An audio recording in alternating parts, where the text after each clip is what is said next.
Bonjour à toutes et à tous. Merci de votre fidélité à Lynx FM 91.00. Bienvenue dans Œil de Lynx, une émission où s'échangent des réflexions sur l'actualité sociale, politique, économique et culturelle de la Guinée. Nous sommes lundi 9 février 2015. Au menu, nous nous intéressons au parti Union des forces républicaines UFR. Sidia Touré, président de l'UFR, multiplie les contacts avec les Guinéens de l'intérieur et ceux de l'extérieur en prélude à la présidentielle de 2015. Cette échéance électorale constitue, selon beaucoup d'observateurs, un enjeu important pour l'ancien Premier ministre, à tel point qu'il avait déclaré le 22 janvier dernier lors des meetings de l'opposition à Bonfi que cette fois-ci, si les élections sont truquées, il y aura la guerre. Comment l'UFR se prépare-t-elle pour affronter les élections locales et la présidentielle? Quelles sont les chances de l'opposition de favoriser l'alternance en 2015? Pour y répondre, nous recevons ce matin dans Œil de Lynx, Monsieur Sidia Touré, président du parti Union des forces républicaines UFR. Bonjour Monsieur Touré. Bonjour. Merci à vous d'accepter notre invitation. À la technique, vous avez Fatmata Binta Baldé et Sadou Kamara. Réalisation Mamoudou Diari Diallo MDD. À l'animation Aboubakr et Azokaba. Merci et bienvenue. Cette émission est sponsorisée par la galerie Marifala.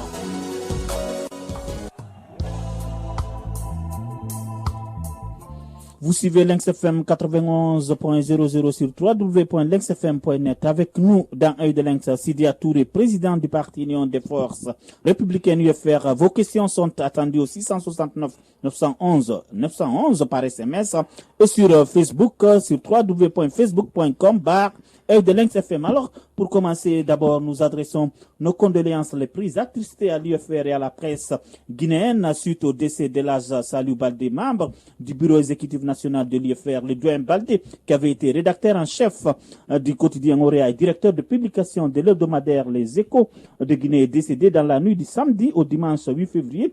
Que son âme repose en paix. Amen. Bien, nous allons d'ailleurs observer une minute de silence en sa mémoire et surtout à celle de Thierno Aliou Diaoné, ancien ministre de la Jeunesse et des Sports, assassiné vendredi dernier.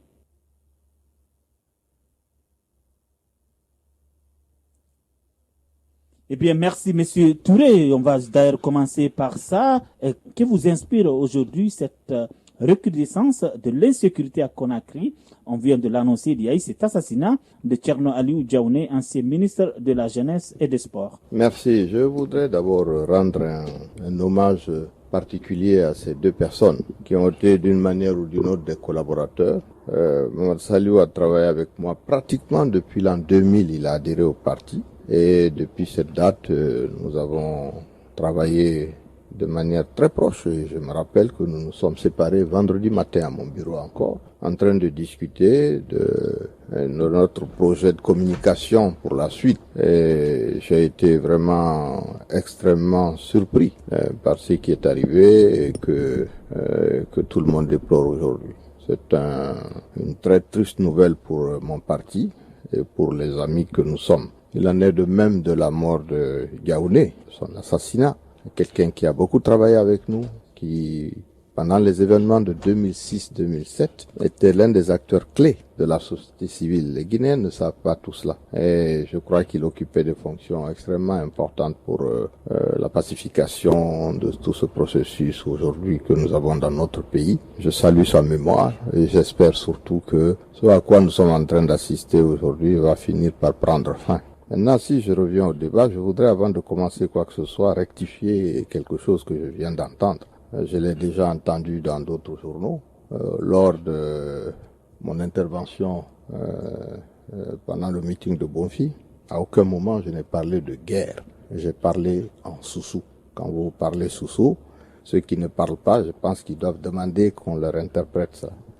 Quand tu dis à quelqu'un Wongirimané, ça ne veut pas dire qu'on va faire la guerre. On va se bagarrer. Ça va dire qu'on va se bagarrer. Donc c'est totalement différent. J'ai même entendu des gens dire que j'avais appelé à la guerre civile. Je crois que c'est des choses qui ne me ressemblent pas. Donc cette mise au point faite, Je voudrais qu'on avance effectivement sur le problème de la sécurité. C'est un problème récurrent en Guinée. Je voudrais qu'on comprenne que justement c'est le genre de choses qui fait partie de ce qu'on appelle justement le travail régalien de l'État. Ce sont les choses essentielles auxquelles l'État devrait se consacrer. Non pas passer son temps à faire des campagnes, je sais pas, pour le sida, à faire des campagnes pour l'agriculture.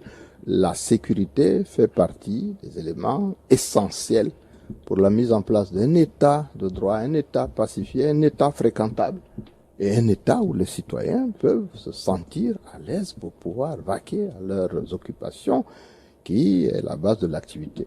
Si vous n'arrivez pas à contrôler ce genre de choses, effectivement, votre effort, s'il y a effort, il y en a déjà, serait complètement voué à l'échec. Donc, je déplore cela et nous espérons tous que nous allons avoir des solutions un peu meilleures que ce que nous voyons depuis. À votre avis, qu'est-ce qui explique cette recrudescence de l'insécurité? Parce que c'est vrai que vous avez été Premier ministre et à l'époque on parlait aussi de difficultés, mais ces meurtres planifiés n'existaient pas à l'époque. Écoutez, il y a aujourd'hui une tension énorme dans notre pays. Les Guinéens sont opposés les uns aux autres sur des lignes de fracture que nous connaissons tous. Elles sont politiques, elles sont communautaires, des fois même elles sont dans les disputes sur des choses que nous ignorons ici. Mais la conséquence de tout cela, c'est un État faible, un État affaibli, un État qui n'arrive pas à faire face à ses obligations.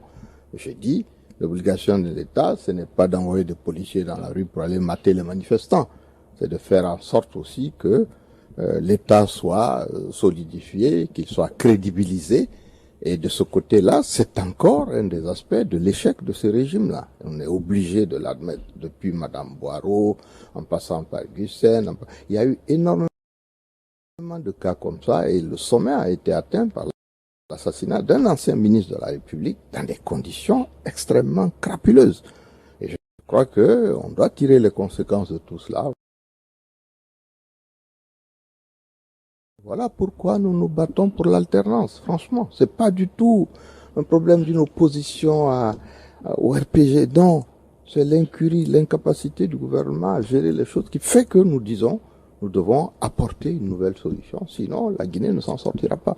Alors, est-ce qu'on peut dire que c'est l'impunité également et le déni de justice qui expliquerait tous ces assassinats non élucidés? Écoutez, les choses vont ensemble, si vous voulez. Si vous n'arrivez pas à traduire en justice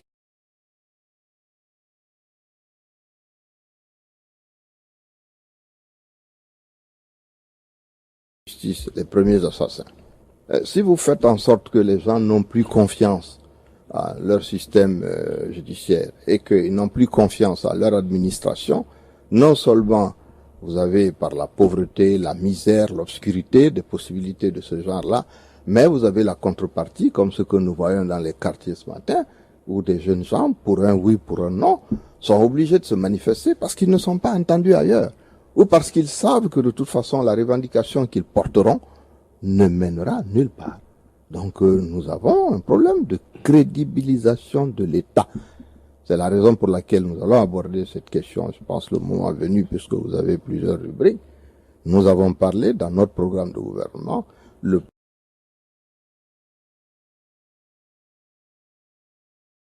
premier point, c'est le renouveau de l'État.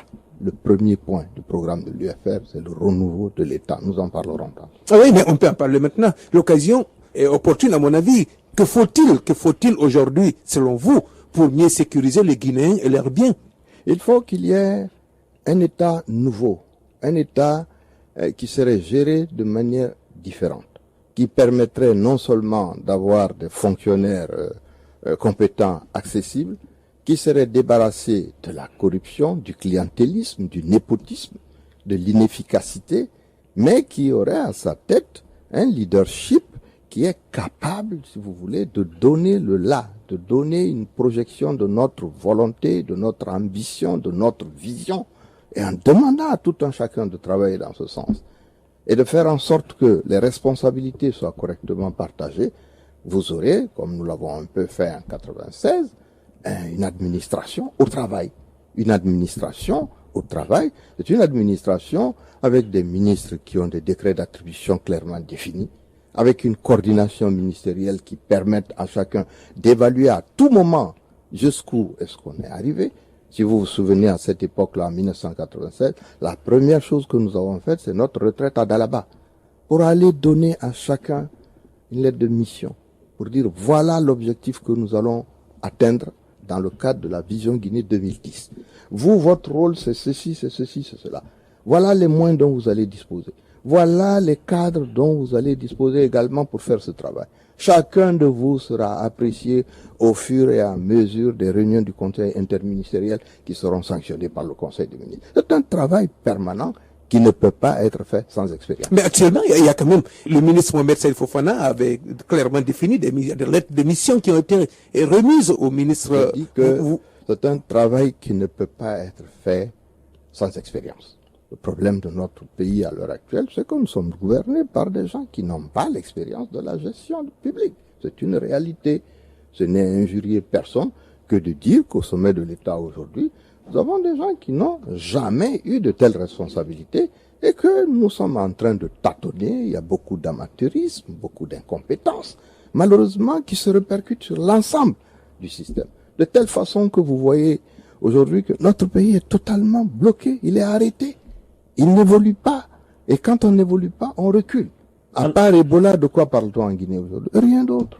Alors, sur le plan sécuritaire, justement, concrètement, qu'est-ce que vous auriez à proposer? Parce que ces derniers temps, si on regarde, le pays a été beaucoup touché concernant ces aspects. On a eu l'assassinat des politiciens, l'assassinat de policiers et l'assassinat, ces derniers temps, des hauts cadres de l'État. Nous venons de parler de cela. Je crois que j'ai dit, il faut qu'on restructure, qu'on renouvelle l'État, qu'on ait une administration mieux structurée et que des responsables. Je voudrais parler juste concernant la sécurité, par exemple. Est-ce qu'il faut beaucoup de départements ou un seul? Je ne sais pas. Quelles que soient les modalités que vous mettrez en place maintenant, s'il n'y a pas de capacité managériale là-haut, au niveau du gouvernement et de l'État dans son entièreté, vous n'avez pas les résultats. Vous pouvez amener, par exemple, dans un pays 500 tracteurs dans un champ, cela ne veut pas dire que ça vous donnera 500 hectares de riz. Donc il faut qu'il y ait des gens qui aient cette compétence-là. On a donné des lettres de mission qui ont été rédigées, je ne sais pas dans quelles conditions. Le suivi apparemment n'a pas été fait.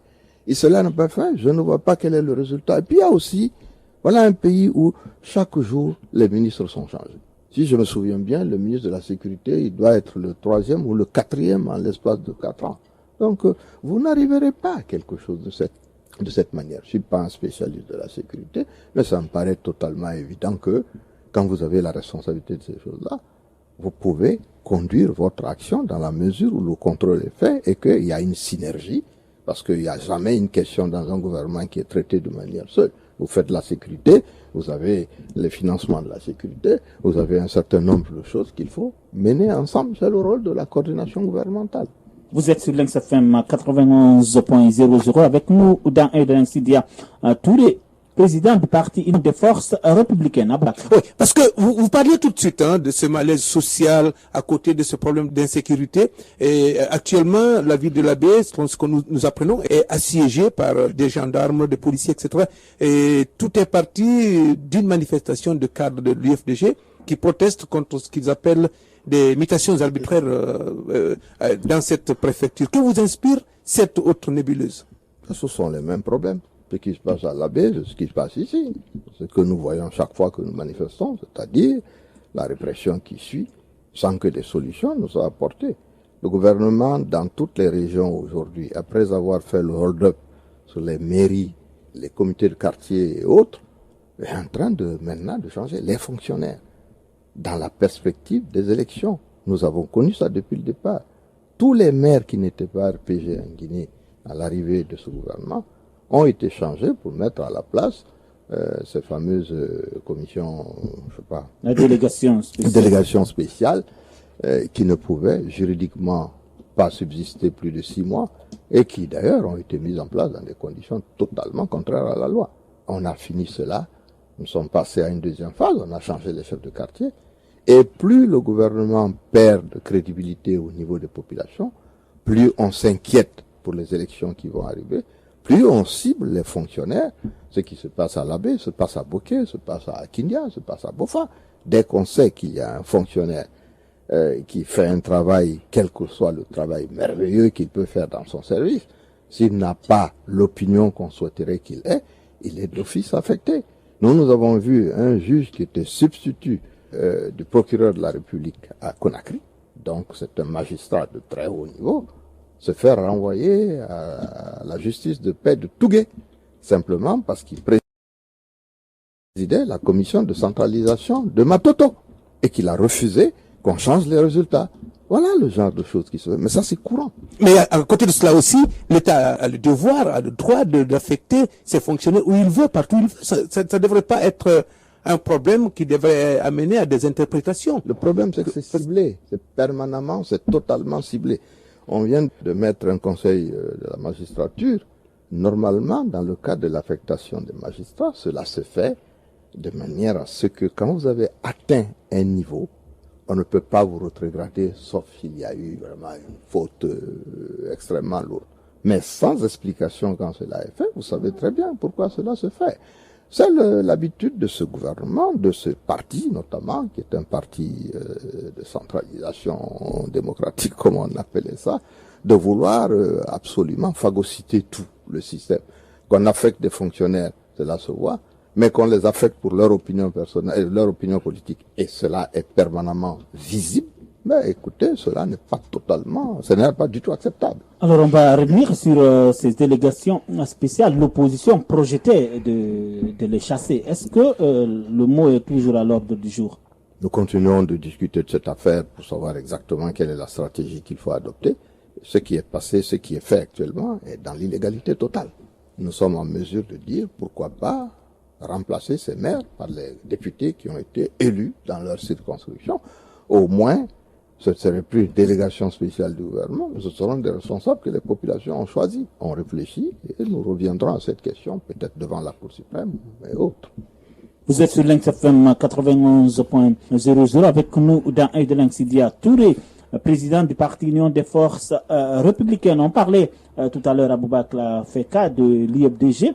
Alors, ces derniers temps, on entend souvent dire au sein de l'IFR que l'IFDG n'est pas votre allié. Alors, qu'est-ce qui se passe? Ça, c'est pas une question. C'est vraiment pas une question. Je suis président d'un parti depuis 2000. Les cadres actuels de l'IFDG sont arrivés là, je crois, en 2008. J'estime que c'est pas parce que nous avons fait une alliance électorale à un moment donné que c'est fini. Les partis ont fusionné. Là, on ne veut pas dire non plus qu'on a quitté l'opposition. Cela veut dire tout simplement que c'est totalement normal. Chaque parti a son évolution. Le moment venu, s'il y a des stratégies communes à mettre en place, les partis les mettent en place. Mais cette idée de vouloir faire croire que nous sommes des frères jumeaux n'a vraiment pas son sens. Nous avons un leadership, nous avons un programme, nous avons un objectif qui n'est peut-être pas totalement différent de ceux de nos frères qui sont arrivés dans l'opposition après nous. Mais je pense que cela s'arrête là. Je l'ai dit, en 2005, nous étions alliés avec le parti de Bamamadou à l'époque pour les mairies, et d'Alpha Condé même pour les mairies de Cancan et autres. Cela ne faisait pas de nous des partis subjugués au RPG. Mais est-ce que ces différences de compréhension, souvent mal interprétées par les médias et peut-être même par certains qui suivent l'actualité politique, et compte tenu du fait que Cellou Dalein et vous êtes vraiment les pivots de l'opposition actuelle, est-ce que ces considérations de part et d'autre, les prises de position de vos états-majors n'amènent pas à jouer un peu sur vos relations personnelles avec Cellou Dalein actuellement? Vraiment, je comprends pas la question. Parce que je vois pas très bien quel est le rapport du fait que les gens parlent de ce que ils sont dans une position différente sur certaines questions et de mes relations personnelles. Non, c'est lourd. On a vu récemment, je peux peut-être vous aider. Oui. Récemment, on a vu, il y avait on ne sait pas, quelqu'un qu'on disait proche de celui qui avait fait un article un peu caustique à votre égard sur les sites internet. Et puis, la cellule de réaction rapide de l'UFR avait réagi, comme ça se dit, que désormais, ça sera au coup le coup. Si on tape entre griffes sur Sidia, on va taper sur Cellou Dalein. Je crois qu'il ne faut pas se tromper d'adversaire. L'adversaire, actuellement, c'est celui qui est au palais là-bas. Ce n'est pas entre nous. Ça, je crois que c'est un débat totalement stérile. Mais est-ce que lui, la question essentielle, c'est de savoir est-ce que vraiment nous sommes engagés à amener l'alternance en Guinée? Si nous sommes engagés à cela, les questions de personnes, d'ambition personnelle doivent s'effacer par rapport à cet objectif national, absolument essentiel pour notre pays dans la situation où nous nous trouvons, pour essayer de faire en sorte que cette alternance arrive en 2015. Maintenant que des cellules de réaction ou des gens écrivent dans les journaux, moi je considère ça comme étant vivifiant tant que cela n'apporte pas sur des questions d'injure ou des choses de ce genre. Est-ce qu'Alpha Condé lui-même, étant un de vos amis, n'est pas en train de jouer sur vos corps sensibles et les corps sensibles de celle de l'un pour essayer de créer une situation favorable, disons, à une distance entre vous deux? Vous dites qu'Alpha Condé est mon ami, ce qui est vrai, mais je ne l'ai pas vu depuis 18 mois. Mais entre-temps, je crois qu'il a rencontré plusieurs fois Cellou, pas moi. Donc je ne vois pas très bien comment il peut jouer dans la mesure où lui et moi, on ne s'est pas parlé depuis au moins 18 mois. Donc... Non, c'est les actes, président, les actes. Je veux dire, lorsque, à l'occasion de l'arrivée de François Hollande, on a vu, il a dit, bon, le chef de file de l'opposition, c'est un tel, etc., etc. Plus loin, il fait une conférence de presse où il traite les opposants de nains politiques, de petits comptables, etc., etc. Mais il est dans son rôle, mais je veux dire, il est dans son rôle de discréditer, de détruire ceux qui sont en face de lui. Moi, je dois vous dire que je ne suis pas candidat au chef de file de l'opposition, je suis candidat à la présidence de la République. Ensuite, en ce qui concerne le fait de traiter les gens de nains ou de ceci, cela, le problème est de savoir de quelle politique nous parlons. Si la politique consiste à faire des coups bas, des choses tortueuses, de mettre en place un gouvernement qui va être caractérisé par l'incurie que nous connaissons, par la prévarication, le détournement de deniers publics, oui, je suis un nain dans ça. Par contre, si l'objectif politique est de construire le pays, améliorer les conditions de vie de nos populations, là j'ai une expérience par rapport à ça. Et elle est longue. C'est pas une expérience acquise seulement en Guinée, je l'ai acquise également à l'extérieur. Sur ce plan-là, je ne crois qu'il n'y a pas photo. Vous êtes sur Lynx FM 91.00 avec nous dans Lynx Sidia Touré, président du parti Union des Forces Républicaines. Nous allons observer une petite pause pour la pub et nous nous retrouverons juste après. Marifala, bienvenue dans l'univers de la grande classe. À la galerie Marifala, vous trouverez tout pour l'ameublement de votre domicile.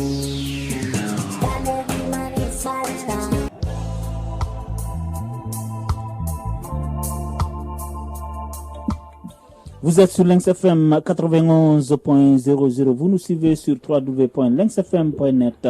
Vous pouvez envoyer des questions par SMS au 669 911 911 et sur www.facebook.com/de-lynxfm. Avec nous dans ce studio de Lynx FM, Monsieur Sidia Touré, ancien Premier ministre, président du parti Union des Forces Républicaines. Aboubakar. Oui, sur la page Facebook, c'est vrai, c'est pas l'heure, mais la question là me paraît assez importante par rapport à cette rubrique, puisque nous allons dans des thématiques. Ce monsieur, il s'appelle Amadou Bambaya Diallo. Monsieur Touré, que pensez-vous de la situation politique du pays? Étant économiste chevronné, quelles solutions proposez-vous encore pour que l'économie guinéenne anémiée soit relancée? Koro a dit, je vous le fais remarquer, qu'il va gagner dès le premier tour. Qu'envisagez-vous pour l'alternance en 2015? La candidature unique n'aura-t-elle pas de conséquences au sein de l'opposition opposée si cela s'avère une réalité? Je sais pas, la question elle est globale. Hein, ça résume tout le débat que nous avons ici aujourd'hui. Nous avons, comme je l'ai dit, un programme. J'ai adhéré à un parti en 2000.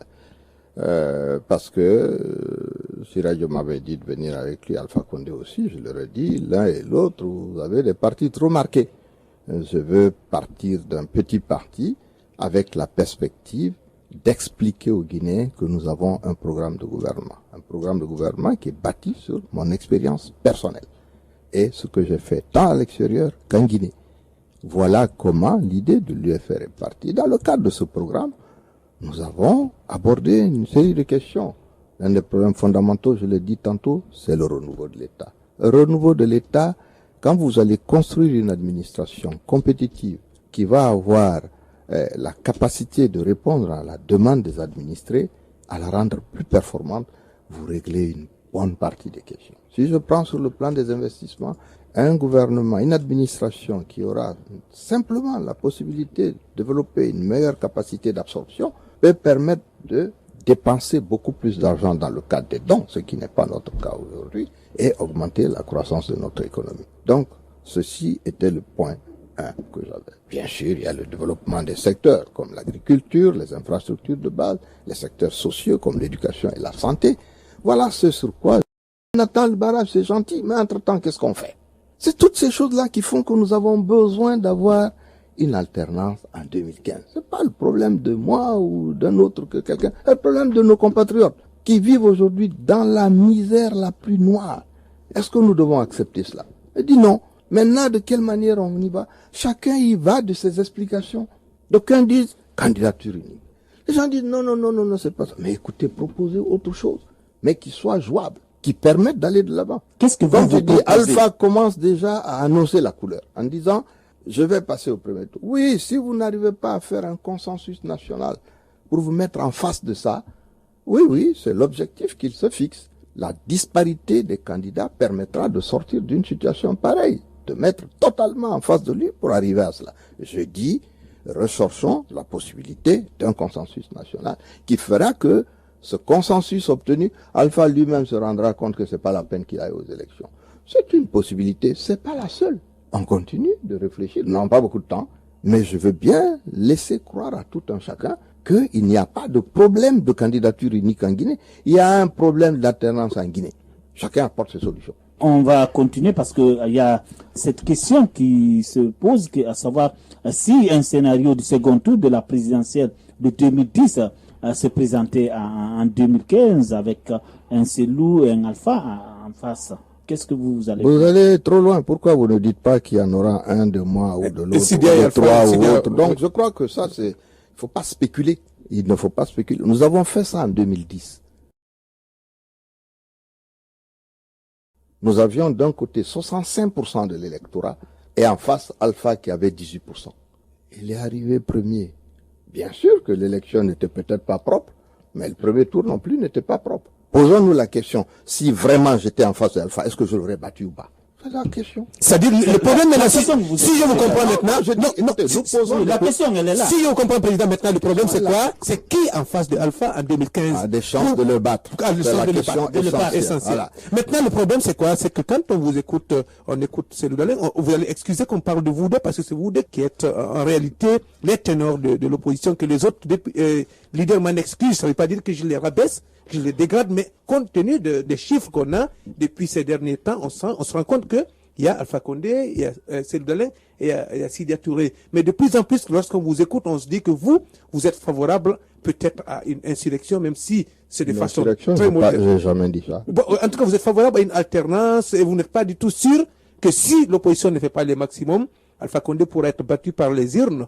Et Cellou Dalein, lui, il favorise une élection bien encadrée par vos militants. Alors, parce que honnêtement, vous pensez aujourd'hui, je pense que la politique, c'est la saine appréciation des réalités. Nous venons de sortir des élections législatives. L'Union européenne a produit un rapport, mais il faut l'avoir lu.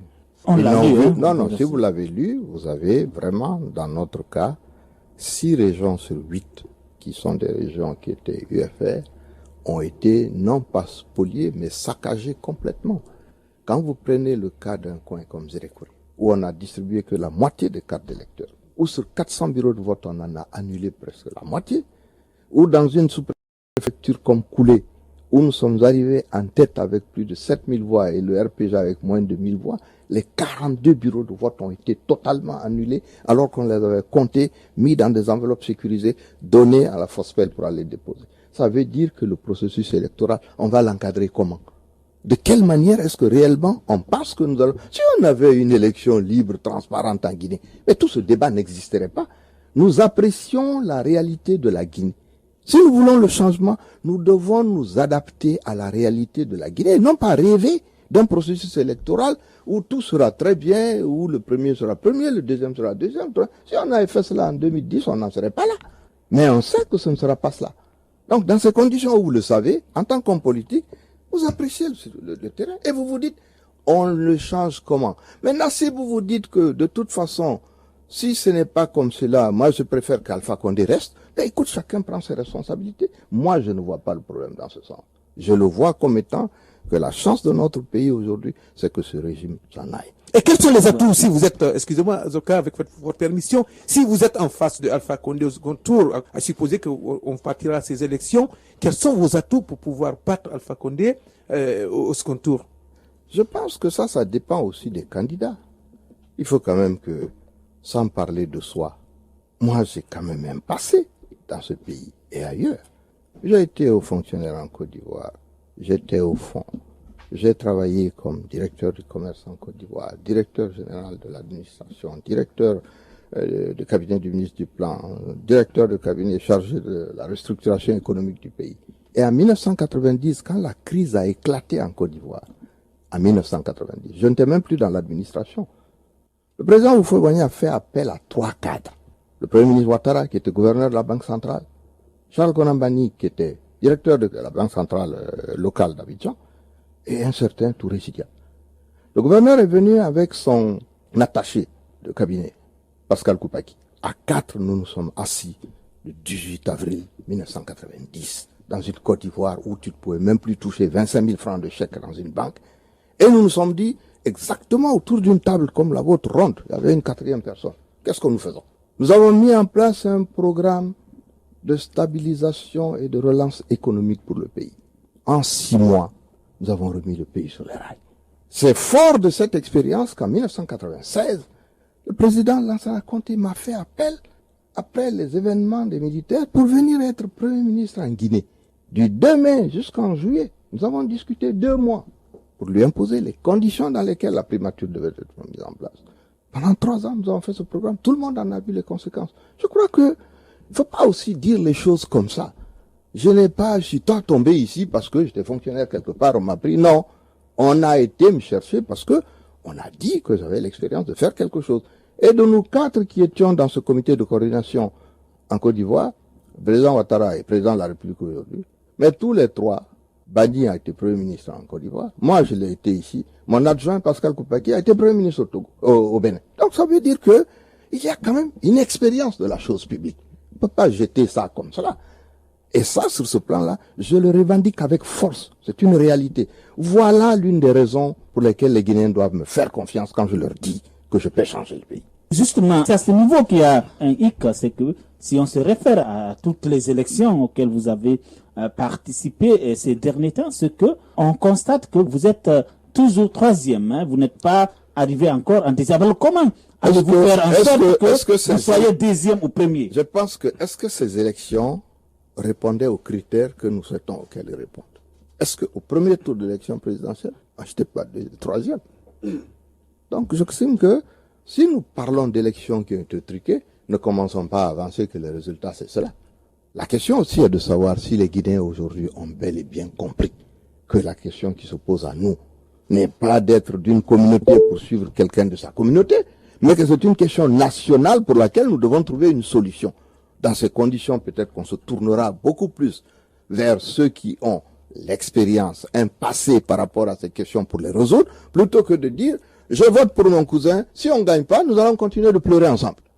La question, elle est au-delà de cela. Si nous n'arrivons pas à transcender cela dans notre pays, eh bien écoutez, nous avons encore des jours sombres devant nous. La triste réalité, c'est que en Guinée, quoi qu'on dise, le socle électoral même, c'est l'ethnie. Et on a reçu ici Cheikh Traoré, député qui était un de vos collaborateurs. Nous lui avons posé la question, quelles sont les chances? Il a dit, le problème avec mon président Sidia, avec lequel j'ai travaillé, pour lequel j'ai respect, c'est qu'il n'a pas un fief électoral comparé à Selou, à Alpha Condé. Il n'a pas un socle politique, donc c'est très difficile pour lui de pouvoir émerger. Moi, je ne sais pas comment est-ce que j'ai obtenu les résultats que j'ai obtenus en 2010. Je n'avais pas de fief électoral. J'ai gagné, pendant ces élections de 2010, toutes les villes de la Basse-Guinée et 3 communes sur 5 à Conakry. Premier tour des élections 2010. On ne fait pas cela quand on n'a pas une base. Les choses évoluant telles que nous connaissons aujourd'hui. Et vous n'avez qu'à constater ce qui se passe sur le terrain. Je dis, il y a une volonté des Guinéens à aller au changement. Malheureusement, je ne contrôle pas tout cela. Et je me positionne, de par mon expérience, de par ma capacité de rassembler nos compatriotes, comme étant une alternative crédible. C'est le rôle de l'homme politique que je suis. Les Guinéens peuvent décider que nous allons rester dans le débat communautaire. Dans ces conditions, je nous souhaite bonne chance à nous tous. Alors justement, puisque vous parlez de cet élan pour le changement de beaucoup de jeunes, mais pour arriver à ce changement, pour que Sidia ou un autre soit élu demain, il faut passer nécessairement par les élections. Et aujourd'hui, le gouvernement annonce quand même que le PNUD, l'Union européenne vont financer ce processus. Est-ce que cela vous rassure un peu? Écoutez, nous permet peut-être d'évoluer. Vous savez très bien que avec les résultats de la gestion de ces bientôt 5 années, les populations guinéennes, il y a un désamour total vis-à-vis de ce régime. Ce désamour même est généralisé. Même au sein des militants du RG, beaucoup se rendent compte aujourd'hui que nous n'aurons de solution avec Alpha Condé. Dans ces conditions, oui, il y a une possibilité que le vote soit autre chose. Malheureusement, nous connaissons le régime. Moi, je sais comment les élections sont passées au premier tour de présidentiel. Donc, il faut s'attendre à des fraudes. Bien sûr que l'arrivée de l'Union européenne, nous l'avons vu pendant les élections législatives ici, nous ont permis, dans la capitale, pas au-delà, dans la capitale, notamment à Kaloum, où nous avons passé 12 jours à 135 PV et 19 jours à Matoto pour compter 800 PV, d'amoindrir un tant soit peu, dans la capitale, le niveau de la fraude. À l'intérieur du pays, l'Union européenne ne va pas déployer des observateurs dans les 12 000 bureaux de vote. Mais au moins, c'est un début de crédibilisation jusqu'à un certain niveau. Nous devons saisir ces chances-là, mais notre objectif doit être de mettre toutes les chances de notre côté pour que de 2015 à 2020, nous ne soyons pas dans ce régime. Mais apparemment, actuellement, les chances sont loin d'être de votre côté, puisqu'on a annoncé d'ailleurs la fin de la révision du fichier électoral. Quelque part, le ministre de l'administration du territoire et puis la CENI disent même que vos représentants à la base ont participé à cela. Et ici, l'opposition dit qu'elle n'a pas cautionné cette révision. Vous apportez de l'eau à mon moulin. J'étais en train de vous dire que le consensus national est nécessaire pour régler cette question. Vous me dites non, c'est les élections. Ben, les élections, nous y sommes. Hein. Nous y sommes avec toutes les tares qu'on connaît, avec un président de la République qui convoque les gens de la CENI pour leur donner ce que nous avons observé dans un pays appauvri, en récession, qui n'a pas fait de croissance économique depuis, mais qui veut financer sur ses fonds propres les élections. Dans quel objectif? Simplement pour en contrôler la totalité du processus. On a dû y renoncer parce que nous n'avons pas d'argent et dans ces conditions, on est revenu à demander à ces financements extérieurs de nous aider à sortir de cette impasse-là. C'est une occasion pour qu'ils se mêlent de nos débats, mais ce n'est pas une occasion pour avoir des élections propres, transparentes en Guinée qui nous permettraient de nous comporter exactement comme si on était en Côte d'Ivoire, au Sénégal ou ailleurs. Alors hier, je me promenais par pur hasard à Kipé, la prétention de faire la promotion de Plaza Diamond, c'était, mais j'ai entendu des gens louer quand même Alpha Condé à cause de cette infrastructure. Et la sociologie guinéenne étant ce qu'elle est, est-ce que cet appel-là ne va pas être favorable à Alpha Condé pour cette présidentielle? Écoutez, c'est un projet privé, moi je salue. Je ne sais pas très bien à quoi ça concerne les populations guinéennes. Ce que j'ai appris sur les prix, c'est très loin de me rassurer. Quand on fait des logements sociaux, comme j'en vois ailleurs et comme j'ai participé à la confection dans d'autres pays, ce sont des maisons à 10 000, 20 000, 30 000 $. Quand on vous dit qu'un appartement coûte 150 000 $ et qu'il y a des villas à 600 ou 1 million de $, bon, on ne parle plus du problème de population. Je veux dire, c'est très gentil. Je félicite les investisseurs privés qui ont essayé de faire quelque chose et j'espère qu'ils vont le terminer parce que c'est très loin d'être terminé. Mais qu'est-ce que ça vient faire avec le bilan de l'État? Le bilan de l'État, c'est de réduire le chômage. Le bilan de l'État, de la richesse. Le bilan de l'État, c'est de faire en sorte que nous en soignions. Le bilan de l'État, c'est de faire en sorte qu'on ait l'insécurité. Est-ce que Plaza Diamond la règle cette section-là? Les gars qui a Cancan à Sigiri, à Cancan à Sigiri, à Bouquet, la paix, ou même à Kipé ici, il dort au Plaza Diamond. Ça n'a rien à voir. Eh bien, on va revenir sur ce consensus national qui vous tient à cœur. Alors, comment souhaiteriez-vous qu'il se déroule? Écoutez, nous n'avons pas encore débattu de cette question. Nous en parlons. Nous disons que nous allons à des élections. L'échec de ce régime est patent. Faisons en sorte que, comme nous l'avons fait en 2006-2007, avec l'aide d'ailleurs de la société civile animée par des garçons comme Diaoné, qui vient d'être tué là, une grande partie, il a joué un rôle majeur dans cette période. Quand Bamadou et nous-mêmes et le même Alpha Condé, nous faisions en sorte que le mouvement social nous rejoigne pour préparer une transition dans le pays. Faisons en sorte que ce consensus soit obtenu. Non pas que les gens perçoivent le départ d'Alpha Condé comme le succès d'une communauté sur l'autre, mais comme étant quelque chose qui permettra aux Guinéens de se retrouver et d'aller de l'avant. C'est ça le consensus national. Il faut que certains du RPG que moi je suis, et qui sont totalement déçus, qui ne savent pas à quel sens se vouer, il faut qu'ils soient rassurés pour qu'on leur dise non, le départ d'Alpha, ça ne vous vise pas en tant qu'individu, en tant que parti, en tant que communauté, mais c'est quelque chose d'absolument nécessaire pour notre pays, sinon nous sommes en train de décliner dans tous les sens. Nous nous retrouvons dans un tel état de misère, de pauvreté, que cela peut déboucher sur des choses auxquelles nous ne souhaitons pas assister dans ce pays dans les années à venir. Quand vous faites allusion aux frustrés du RPG Arc-en-Ciel, je pense un peu à Sékou Swapé Kourouma. Est-ce que, récemment on l'a eu dans cette émission, il a dit qu'il était souvent en contact avec vous et il a dit que l'opposition guinéenne serait très très naïve de croire en des élections avec Alpha Condé. Apparemment, on dirait que vous le rejoignez un peu. Moi, je n'ai pas écouté l'interview de Sékou Swapé, mais je le connais. N'oubliez pas, je connais pratiquement tous les gens du RPG. Au moment où le parti ne s'appelait pas comme ça, le MND, ma maison à Abidjan, Dioumessi me le rappelait la fois dernière, était le carrefour, ceux qui venaient là, comme ceux du RG de Sirajo Diallo. J'étais un des cadres guinéens à l'extérieur, était dans une bonne position. Donc je recevais tous ces gens et on discutait de toutes ces questions-là. Donc je les connais tous, effectivement. Tous ces gens sont partis avec la volonté de faire en sorte que le pays puisse aller de là. Ils ont constaté que ils ont parié sur un mauvais choix. Mais ils font demi-tour. Mais en même temps, ils se disent, est-ce que le demi-tour risque pas de nous coûter plus cher que ce pourquoi nous nous sommes battus? Donc ils cherchent les moyens, justement, de trouver ce consensus national qui ne les exclurait pas du processus. Moi, je suis d'accord avec ça. Parce que pour moi, la question essentielle, c'est de relever le pays. La question essentielle, c'est de bâtir une Guinée nouvelle. La question essentielle, cela ne peut pas se faire tant que Alpha est là.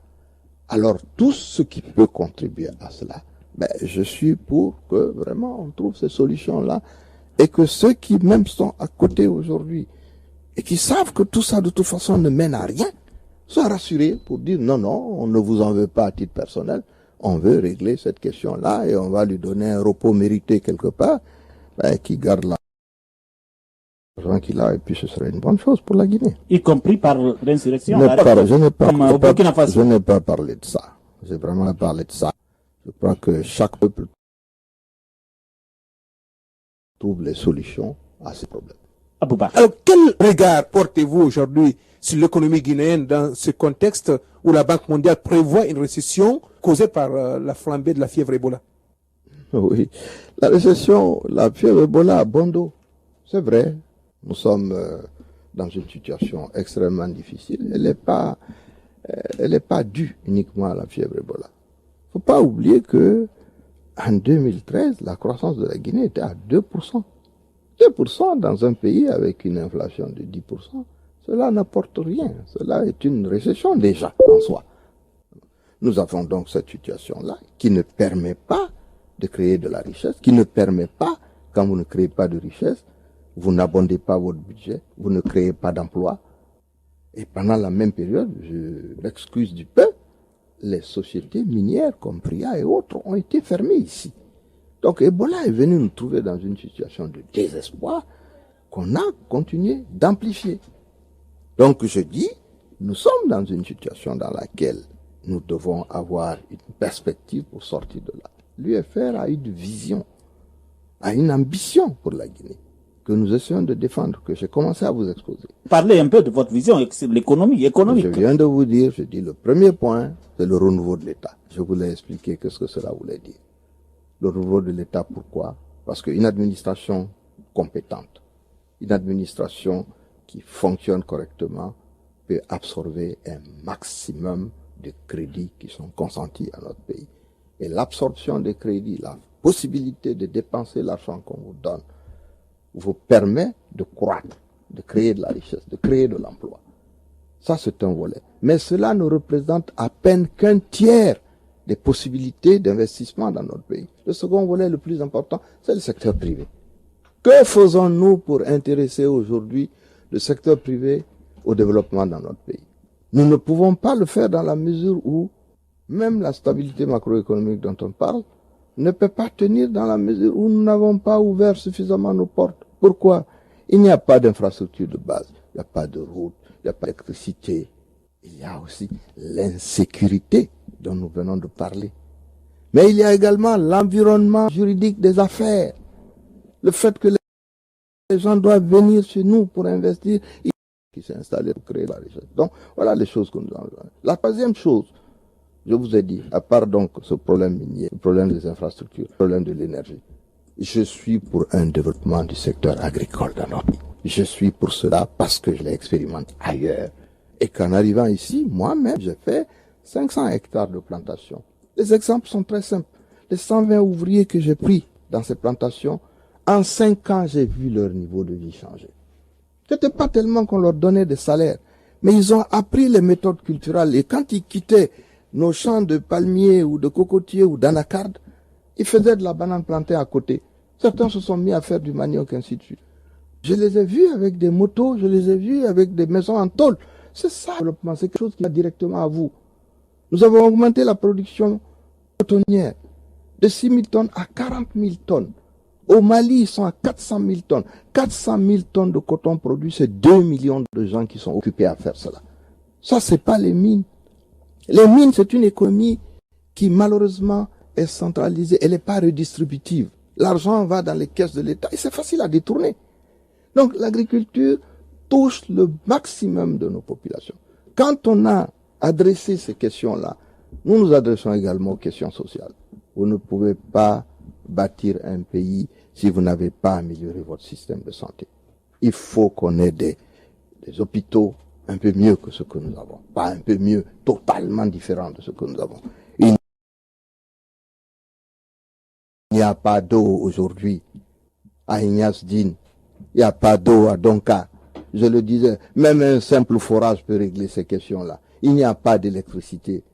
Vous n'avez pas à 5, 10, 15 km, 20 km, 30 km à ronde dans les villages des centres de santé dignes de ce nom. L'un des derniers volets sur lesquels je veux m'appesantir, l'éducation.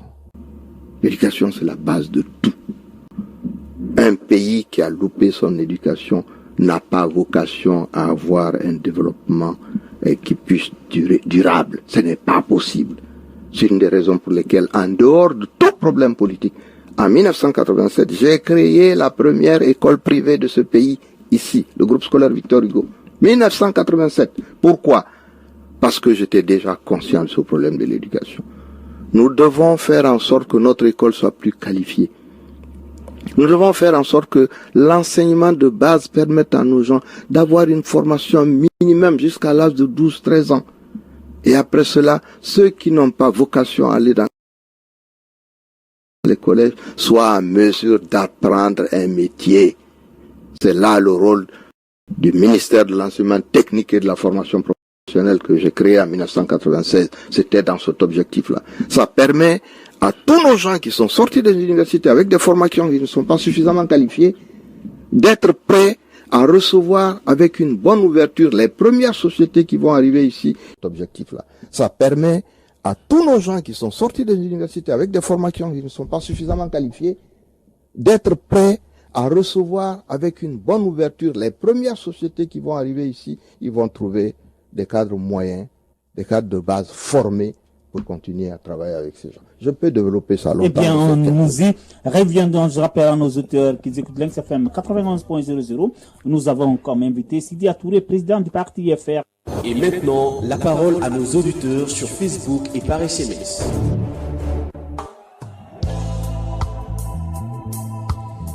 Vous êtes sur Lynx FM 91.00. Vous nous suivez sur www.lynxfm.net avec nous dans un de Lynx Sidia Touré, président du parti Union des Forces Républicaines. Aboubak. Il est question, président, un auditeur pose la question de la réduction de la dette des pays touchés par Ebola. Et est-ce que vous pensez que cela pourrait-il changer quelque chose en Guinée? Je crois pas, parce que la réduction de la dette, il faut pas oublier que nous l'avons déjà eu dans le PPTE. L'objectif du PPTE, c'était de donner une soutenabilité de la dette. Disons, pour parler terre à terre, cela veut dire que on vous donne une capacité de remboursement qui est conforme à vos moyens. Comme nous sommes un pays pauvre et que des fois la dette était pratiquement dans le cas de la Guinée de près de 300 millions de dollars, je crois qu'on l'a baissé jusqu'à 70 millions ou 50. Et le reste devrait être utilisé dans le cadre de ce PPTE à faire en sorte que nous puissions abonder les secteurs sociaux. Mais tu ne peux pas faire ça si ton économie ne croît pas. C'est-à-dire si tes recettes n'augmentent pas. Et ceux qui parlent tout le temps de stabilisation macroéconomique ne savent pas quand tu as une stabilisation macroéconomique et que vous en restez là et que vous n'avez pas de croissance économique, pour la maintenir, la seule chose que vous faites, c'est réduire les dépenses. Et plus vous réduisez la dépense, plus vous créez de la récession. Donc, la stabilité, vous ne pouvez profiter du PPTE que dans la mesure où votre croissance est bonne. Pour qu'elle soit bonne, c'est toutes les conditions que je viens de réunir. Gouvernement qui fonctionne, administration performante, absorption des crédits qu'on vous donne, ouverture vers le secteur privé. C'est toutes ces choses-là qui vous permettent d'avoir un budget qui va passer de 2 milliards de dollars à 3 milliards de dollars. Et quand le budget passe là, c'est parce qu'on vous a payé beaucoup plus d'impôts. Pour qu'on vous paye des impôts, il faut que les entreprises prospèrent. Il n'y a pas d'entreprise, il n'y a pas d'activité. Dans ces conditions, la réduction de la dette pour vous, c'est rien du tout. De toute façon, nous ne la payons même pas, celle qui a été réduite. Donc, si on supprime encore une bonne partie de la dette que nous ne payons pas, nous sommes au même point, nous ne payons pas et nous sommes assis parce que nous ne croissons pas, parce que nous ne créons pas de richesse. Donc, c'est vrai, pour la soutenabilité, c'est bien, mais nous l'avons avec le PPTE. La suppression additionnelle ne nous apportera rien de nouveau.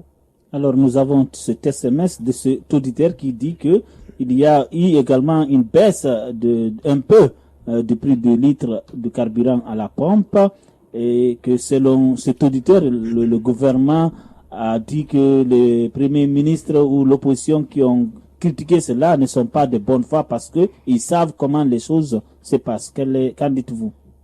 Écoutez, on a baissé de 1000 francs, c'est gentil. On aurait pu faire mieux. Pourquoi? La situation économique est extrêmement difficile en Guinée ici aujourd'hui. Si les prix sont suffisamment hauts, les gens ne paieront pas suffisamment. Il s'agit là d'un quelque chose qu'on connaît aussi en économie, c'est l'élasticité des prix.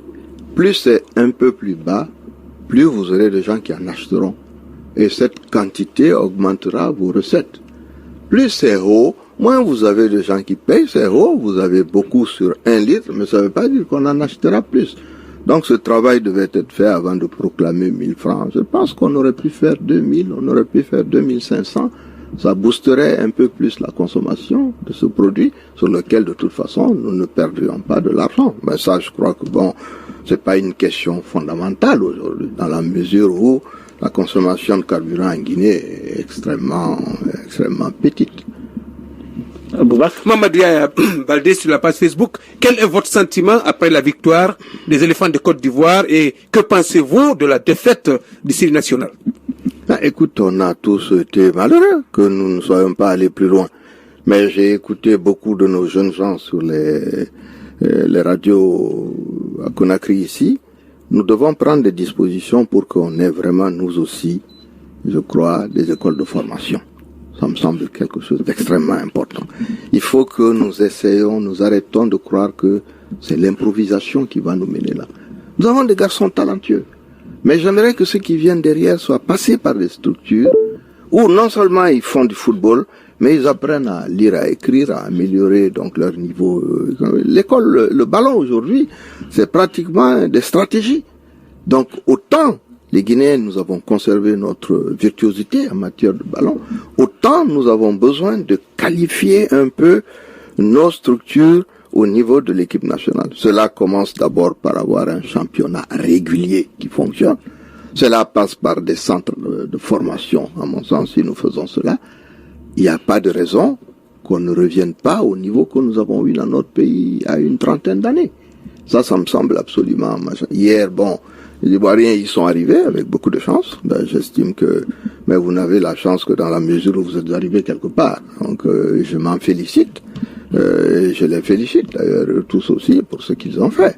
Mais j'espère que honnêtement, nous allons prendre des dispositions pour permettre à nos jeunes qui aiment ce sport, qui ont des capacités dans le football, c'est reconnu. La Guinée est un pays de football. Mais de grâce, on ne joue plus en 2015 comme on jouait en 77.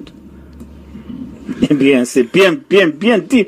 Il y a Tahirou Baldé de Bambeto qui dit, si le gouvernement exige le couplage des élections, que fera l'opposition? On ne doit pas coupler ces élections parce que nous sommes un pays qui a énormément de problèmes, de transport, d'organisation d'élections, mais même au niveau de nos populations, ça va aboutir à un cafarnaum. Les gens ne se retrouveront pas entre des élections communales qui sont régionales avec des listes locales et la présidentielle. Et je pense que ça mènera totalement au chaos. Il faut éviter cela, à mon sens. Aboubakr. Tierno Moussa Fatako Baldé, est-ce que, Monsieur le Président, vous reconnaissez que à l'élection législative passée, n'eût été les efforts des militants de l'UFDG, le RPG allez-vous battre même dans votre préfecture à Boké? Mais quel est l'objectif de cette question? C'était de laisser le RPG nous battre? Il s'agissait de savoir est-ce qu'on va contrer le RPG, mais c'était surtout ça, c'était à base de fraude. Donc si nous dénonçons la fraude, on ne peut pas dire par ailleurs, c'est bon comme ça, si c'était pas... Oui, j'apprécie l'aide qui a été apportée à ce niveau par nos amis. Le secteur prioritaire et que les Guinéens auront beaucoup plus besoin. Mais je viens de vous les expliquer, je l'ai fait mon programme de gouvernement, je vous l'ai expliqué comment nous allons nous réorganiser, comment est-ce que nous allons abonder les secteurs qui peuvent nous aider à apporter de la croissance à l'économie, notamment au niveau des infrastructures, au niveau des investissements publics et privés, mais surtout, je le dis, je le répète, au niveau du secteur agricole. Et Thierry Moussa Fatako qui revient. Monsieur le Président, vous avez dit que vous n'êtes pas ethnocentriste, mais ce que j'ai constaté, vous êtes le plus ethnocentriste. Je m'explique. Lorsqu'on regarde dans votre parti, c'est seulement la famille Touré qui occupe les postes importants. C'est vous le président du parti. Teddy Touré est à la CENI. Il y a un autre Touré qui est le président de votre groupe parlementaire. Dites-moi, mais sans passion, depuis Hamdallah. Honnêtement, ça n'a pas beaucoup de sens parce que ces gens n'ont aucun lien avec moi au niveau ethnique ou autre. Ensuite, être le président du groupe parlementaire, c'est moi. L'autre est Dean occupe la suppléance parce que je me suis rendu compte que je ne pouvais pas gérer cela.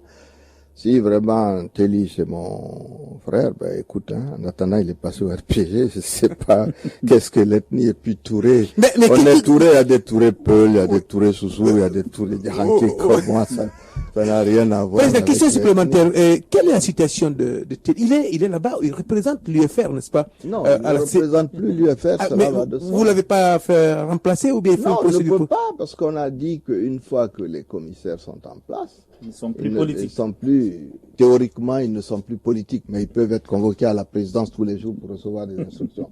Ils ne sont pas politiques quand il s'agit de l'opposition. Donc, il n'est pas à notre compte, cela va de soi. C'est la raison pour laquelle nous disons qu'actuellement, sur les 25 commissaires qu'il y a à la CENI, il y en a 3 ou 4 qui sont de l'opposition. Donc, voilà pourquoi nous discutons et nous faisons en sorte que nous puissions régler ce problème de parité. Et en attendant, dans le cadre des accords que nous avons obtenus en juillet 2014, il avait été prévu justement pour essayer de contrer un tant soit peu ce problème de parité, comme mettre en place ce fameux comité de suivi des accords, mais surtout de veille au niveau de la CENI, qui nous aurait permis de suivre le processus électoral, tant sur le choix de l'opérateur extérieur, mais surtout de l'opérateur local. Faut pas confondre.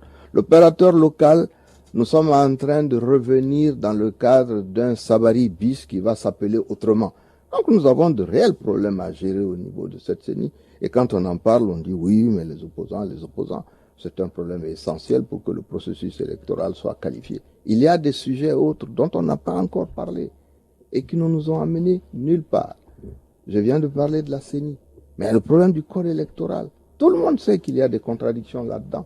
Et il avait été prévu que l'Union européenne apporte au niveau de l'Assemblée nationale, des experts pour nous aider à régler cette question. Refus de l'administration. Mais il y a le problème également du juge électoral. Vous savez ce que la Cour suprême a dit des plaintes que nous avons portées ici, notamment à la Cour suprême. Nous avons porté plainte, ils ont dit qu'ils n'étaient pas compétents. Donc je ne vois vraiment pas pourquoi on va dire que ces questions-là, nous ne pouvons pas les évoquer si on veut, un temps soit peu, qualifier les élections. Les élections les plus importantes pour moi restent les présidentielles. Et je le dis, je le redis. Si nous ne trouvons pas les moyens de qualifier ces élections pour qu'elles soient transparentes, dans quel cas je pense que tout le monde peut aller comme il veut, nous devons trouver les solutions nécessaires à faire en sorte que l'alternance ait lieu quand même. Alors, parlant justement d'élection, Ahmed Tidiane de Solo Primo rappelle que la révision électorale devrait commencer depuis octobre passé, mais nous voilà en février 2015. Selon vous, est-ce que la présidentielle aura lieu cette année avec ce retard? Je dis toujours la même réponse à ceux qui me posent la question. L'élection présidentielle, la date est fixée par la Constitution. Personne, ni je ne sais quel président ou quelle assemblée, ne pourrait modifier cette date-là, parce que c'est une date constitutionnelle. En octobre 2015, les présidentielles doivent avoir lieu en Guinée. Si elles n'ont pas lieu, le mandat du président Alpha Condé est achevé. C'est ça la réalité. Et si ce mandat est achevé, quelle sera? Est-ce que l'opposition a une stratégie? Nous allons aviser. L'opposition, encore une fois, l'opposition, c'est ceux qui mènent un peu le fer de lance de quelque chose qui vous concerne tous, qui fait que vos radios n'évoluent pas, qui fait que je monte les escaliers ici jusqu'à il n'y a pas de lumière, qui fait que quand j'arrive, il y a encore des groupes électrogènes qui tournent partout. Ce sont les problèmes de tous nos compatriotes. C'est tous les Guinéens qui doivent se lever pour se dire que cette fois-ci, c'est assez, on doit trouver une solution. Et cette solution, elle doit être la plus consensuelle pour éviter que nous n'allions dans des dérapages, pour éviter que tout un chacun se sente indiqué, pour éviter que les gens ne pensent que, bon, si c'est comme ça, nous on préfère qu'on aille ensemble, qu'on change cela, qu'on donne des chances de démocratie à notre pays pour nous apporter l'alternance dans 5 ans, dans 10 ans. C'est ça notre objectif. Alia Condé, sur la page Facebook, Monsieur le Président, reconnaissez que vous, Cellou Dalein Diallo, Lansana Kouyaté et tous les autres, vous êtes comptables de la malgouvernance et de l'échec de Alpha Condé, s'il ne faut pas d'échec, parce que vous auriez dû accepter de l'accompagner, de quitter vos égos pour l'accompagner dans ce quinquennat, et vous avez plutôt encouragé son échec. Donc vous êtes comptable de tout ce qui se passe actuellement en Guinée. Non, il faut qu'on soit sérieux. Quand vous prenez un État et que vous dites que vous pouvez le diriger, vous ne vous levez pas 4 ans après pour dire que moi je ne savais pas que c'était compliqué comme cela. On connaissait tous la situation de la Guinée. Ensuite, ce problème-là, la question telle qu'il la pose est trop générale. Quelqu'un comme Kouyaté a accompagné Alpha Condé. Ça l'a mené où? Non, ça n'a abouti à rien du tout. Alpha était ici, il était opposant à Lansana Conté pendant 20 ans. Je ne l'ai pas vu l'accompagner. Hein. Malgré ça, je dis, des gens comme, comment il s'appelle, Kouyaté l'ont fait. Cela n'a pas abouti. Moi, j'ai discuté une fois avec Alpha, je l'ai trouvé sur le problème de l'électricité, sur le problème des mines, pour lui dire attention, les solutions que vous proposez ne sont pas bonnes. Mais bon sang, c'est pas nous qui dirigeons le pays. Et puis cette histoire de comptabilité, je dis, il faut qu'on la résolve une fois pour de bon. Moi, je suis pas un fonctionnaire guinéen. Je suis venu ici dans les conditions que je viens de vous indiquer. Mais avant ça, j'avais dirigé la SOFIG, j'avais créé mon école, j'avais fait mes plantations. On m'a pris pour être Premier ministre. Je l'ai été. Mon salaire, c'était 1 350 000 francs guinéens. je les ai logés à la Banque centrale et je les ai affectés aux œuvres sociales à l'époque. Je demande à tout un chacun s'il y a un dossier quelconque concernant un centime ou une position prise par ma personne pour faire en sorte que la Guinée ait perdu de l'argent, mais qu'on vienne me le demander. Donc je ne suis comptable de rien par rapport à cela. Je me rappelle encore, j'ai eu des démêlés avec le président Conté, parce que les vendeurs d'illusions, comme on en voit, qui ont vendu la centrale thermique de 100 mégawatts à près de 200 millions de dollars au gouvernement d'Alpha Condé sans résultat, ils sont venus nous voir pour dire qu'ils voulaient nous vendre une raffinerie. On m'a demandé de signer ce contrat de 150 millions de dollars en 1998. Je dis au président, je ne signerai pas. Il m'a dit, mais pourquoi? Je dis, il faudrait qu'il y ait des avocats qui aient étudié ça pendant 6 mois avant que moi je commence même à le regarder. C'est pas le signer, hein, le regarder. Donc, en dehors de cela, je dis, il est hors de question que j'appose ma signature sur quelque chose qui pourra m'engager demain alors que je ne sais pas de quoi il s'agit. Donc, je ne suis comptable de rien du tout. Je ne dois pas un centime à quelqu'un. Je n'ai pas piqué 5 francs dans les caisses de l'État guinéen. Je peux le prouver à tout moment. Et je donne la latitude à tout un chacun pour mener quelque enquête que ce soit par rapport à ça. Par contre, ce qui s'est passé ici depuis 2010, nous avons reçu 700 millions de dollars de Rio Tinto. On nous a dit que 125 millions avaient été affectés à Caleta, que 100 autres et quelques millions étaient partis dans les budgets successifs de 2012-2013, et que 350 millions de dollars avaient été investis, avaient été déposés dans un fonds d'investissement. C'est ce qu'on nous a dit, hein, c'est écrit dans le document du budget de 2012. J'aimerais bien savoir où c'est passé. Maintenant que nous sommes dans la difficulté avec Ebola, si nous avons des fonds d'investissement, c'est le moment de les faire venir. Mais il n'y a pas que ça. L'argent de MTN, l'argent de Palatino, l'argent de 15 millions de 150 millions de dollars de l'Angola, et 50 millions de dollars du Congo, et j'en passe. Je viens de vous parler des millions, des centaines de millions de dollars qui ont été dépensés dans le secteur de l'énergie. Mais ça n'a rien à voir avec les opposants. Nous sommes assis, nous regardons. Il faut demander des comptes à ceux qui sont là. Quand vous arrivez et que vous avez un État à gérer, le mandat, il est de 5 ans en Guinée. Sarkozy a fait 5 ans après, les Français se sont débarrassés de lui. On ne lui a pas dit, donnez-lui nos chances, ce qu'il n'a pas fait pendant 5 ans, il va refaire. Non. Vous avez 5 ans pour prouver que vous pouvez faire quelque chose. Si pendant ces 5 ans-là, les résultats sont aussi mauvais que ceux qu'on connaît, il appartient aux Guinéens de faire un autre choix dans la mesure où leur vie au quotidien, la vie de leurs enfants, la santé de leur population, leur habitat, leur avenir dépend de cela. Un chef d'État doit avoir de l'ambition pour son pays. Il doit avoir une vision. La vision, moi, je la vois pas. Voilà notre problème. Donc, il faut arrêter de dire comptable. On est comptable de rien du tout.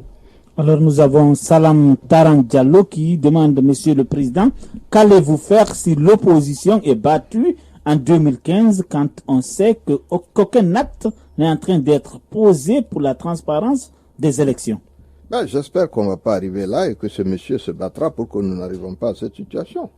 Les solutions sont sur la table. Chacun doit apporter sa contribution. Ce ne sera pas la responsabilité du président de l'UFR seulement. Ce sera le problème, ne l'oubliez jamais, de l'ensemble de nos compatriotes. Que Dieu nous préserve de cela, parce que ça va être très dur. Hein. Alors, on a beaucoup de questions sur la candidature unique des SMS que des auditeurs ont envoyé. Donc, je prends cet SMS de Djibi Kamara, de Lambani, qui dit, en cas de candidature unique de l'opposition, M. Sidia Touré serait-il disposé à céder la tête à celui d'Alain Diallo? La candidature unique, je le dis encore une fois, le problème de l'opposition n'est pas la candidature unique. Le problème de l'opposition, c'est l'alternance en 2015. La candidature unique est une solution possible. Si les partis d'opposition se réunissent, qu'on définisse les critères et qu'on choisit un candidat parce que nous savons que cela peut fonctionner, l'UFR y adhérera, cela va de soi. Aboubakar. Alors, c'est un SMS de Alpha Kalidou Bari. Il dit, que pensez-vous, Monsieur Sidia Touré, des ressources humaines en Guinée? Dans quel domaine devrait s'orienter la formation pour faire de ces ressources humaines des zones de compétences? Non, ça c'est une question extrêmement importante. Vous savez, je dis l'éducation, c'est pas pour rien que nous avons fait cet investissement dès le début. L'éducation, c'est la base de tout. Quand vous dites aujourd'hui aux gens, oui, les Chinois, ce sont les dragons d'Asie, ils ont investi dans l'éducation. L'éducation en Guinée est un secteur en péril. Cela commence à la base. Quand vous voyez les enfants actuellement, ils ne parlent pas français. Mais les maîtres aussi ne parlent pas français. Donc il faut commencer par qualifier déjà à la base la formation. Cette formation, elle doit être solide à la base. Ça permettrait déjà, à l'âge de 13 ans, à un gosse de parler correctement. Quand nous sortions à notre époque avec le CEPE, tu étais sûr que tu étais capable de formuler une phrase correctement sans problème. Il faut que cela soit fait. Malheureusement, nous n'avons pas beaucoup investi dans ce secteur.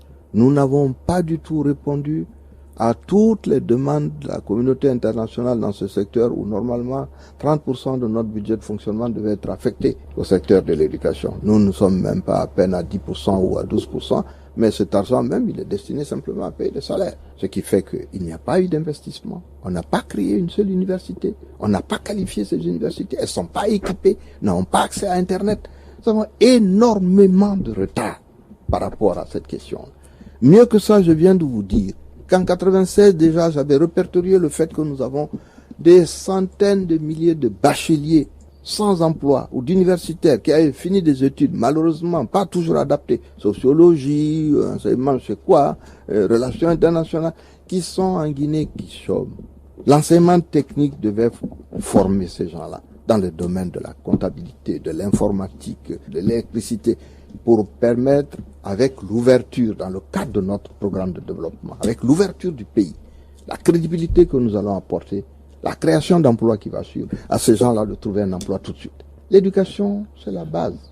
L'éducation, c'est là où nous devons le mieux donner vraiment la mesure de nos capacités. Mais cela ne servira pas dans la mesure où il faut avoir des moyens pour cela. Les moyens pour cela, c'est que l'État dispose de ressources. Pour que l'État dispose de ressources, il faut de la croissance économique. Pour qu'il y ait de la croissance économique, il faut qu'il y ait de l'investissement public, mais surtout qu'il y ait de l'investissement privé. Je reviens sur ces bases essentielles pour que les gens comprennent comment tout ça se chemine et qu'on arrête de dire des choses au hasard. Tu entends ici, oui, mais on a fait la stabilité macroéconomique. Je viens de vous expliquer dans quelles conditions nous avons repris l'économie ivoirienne en 1990 à 4. Nous avons appelé ça le comité de coordination, de stabilisation et de relance économique. Pourquoi on l'a appelé comme ça? Parce que la stabilisation, c'est pour un moment. Vous le faites pendant 6 mois. Nous, on l'a fait même en 3 mois à l'époque. Il faut de la relance. La relance, c'est la croissance, c'est-à-dire l'investissement. Si vous ne faites pas de croissance, votre stabilisation, elle vaut rien. Nous sommes dans une situation en Guinée aujourd'hui, on dit, oui, la stabilité macroéconomique, l'inflation à tête. S'il n'y a pas de croissance, ça ne vous sert à rien. Pour que vous mainteniez cette stabilité, quand vous n'avez pas de croissance, vous diminuez les dépenses. Quand vous diminuez les dépenses, vous augmentez la récession. L'argent n'est pas disponible. On a un budget de 2 milliards de dollars en Guinée. Mais ça ne sert à rien. C'est trop peu d'argent pour pouvoir régler le problème de 12 millions d'habitants. Donc il faut que vraiment les gens comprennent très bien toutes ces choses-là. C'est la raison pour laquelle je dis la carrière des uns et des autres a son importance.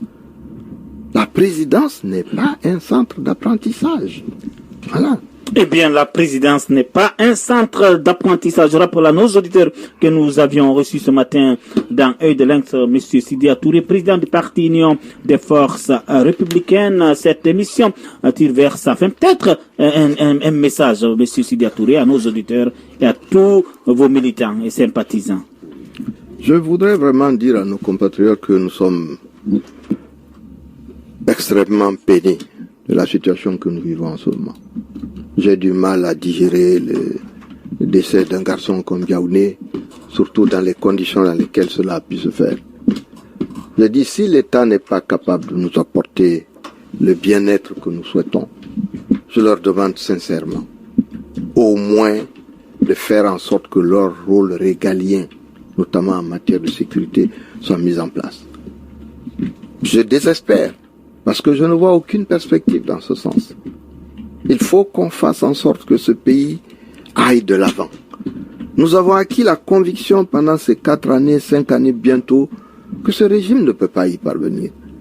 Les Guinéens doivent être suffisamment forts dans leur tête pour comprendre que les élections qui viennent ne sont pas des élections habituelles. C'est une élection qui va déterminer leur avenir, l'avenir de leurs enfants. Il ne sert à rien de ne pas se mettre ensemble pour sortir de cette situation simplement parce qu'on estime que c'est un problème de ceci, de communauté, c'est un problème de parti, c'est un problème national, c'est un problème des Guinéens. Qu'ils soient de quelque obédience possible, je les appelle à y réfléchir. Est-ce que vous êtes prêts à rester comme cela de 2015 à 2020 avec ce que Alpha Condé nous a démontré pendant ces 5 années et qu'il n'aura plus aucun mandat à demander, qu'il aura 78 ans passés, mais j'espère que les Guinéens réfléchiront pour que réellement en 2015, nous fassions de cette année une année d'alternance. Après, tout devient possible. L'ouverture est là, la croissance économique reviendra. Nous serons en mesure d'avoir accès à un certain nombre de choses et la démocratie pourra fonctionner dans les manières la plus attendues des uns et des autres. Et l'alternance pourra se faire. La préparation pour une alternance démocratique sera mise en place. Mais elle ne se fera pas avec ce régime. Et je dis à chacun, prenez vos responsabilités, faites en sorte que nous nous retrouvions en 2015 avec un régime différent de celui qu'on a en ce moment. Merci beaucoup. Eh bien, nous sommes peinés de la situation que nous vivons actuellement. Il faut qu'on fasse en sorte que la Guinée aille de l'avant, que les Guinéens se mettent ensemble pour sortir le pays de la situation actuelle sans considération ethnique. Faisons de 2015 l'année de l'alternance démocratique en Guinée. C'est le souhait de M. Sidia Touré, président du parti Union des forces républicaine que nous avons reçu ce matin dans Œil de Lynx. À la technique, il y avait Fatmata Binta Baldé et Sadou Kamara. Réalisation Mahmoudou Diari Diallo. Ici, à l'animation, Aboubakar Azokaba. Demain, nous vous donnons rendez-vous avec Lai Junior Condé, avec Malik Sankon. Ça sera après-demain, mercredi. Merci et bonne suite de programmes sur nos ondes. Marifala, bienvenue dans l'univers de la grande classe. À la Galerie Marifala, vous trouverez tout pour l'ameublement de votre domicile.